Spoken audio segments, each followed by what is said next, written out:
আপু এই যে হৃদয় হরণ পিঠা ঠিক আছে তিনটা তোমার কি খাবো হ্যাঁ দেন তো তিনটা পিঠা দেন হ্যাঁ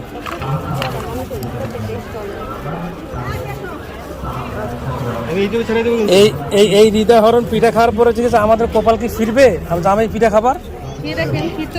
ইনশাল্লাহ ছুটে যাবে না এটা হচ্ছে জামাই পিঠা তো যাই হোক আমরা শ্রীনগরে এসে জামাই পিঠা খাবো ও সরি হৃদয় হরণ পিঠা এই হৃদয় হরণ পিঠা খেলে নাকি জামাই পিঠা খাওয়ার সৌভাগ্য হয় তো দেখি আমরা জামাই পিঠা খাওয়ার তৌফিক যদি আল্লাহ দেয় আমরা আগে হৃদয় পিঠা খাই নাও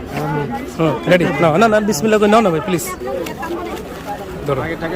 আর টাকা ভাই তুমি হচ্ছে হৃদয় হরণ পিঠা খাচ্ছ তুমি একটু দেখো তো খেয়ে দেখো কেমন স্বাদ লাভ পিঠা বানায় হৃদয় হরণে আছে কেমন ভাই ভালো আছে না আচ্ছা ঠিক আছে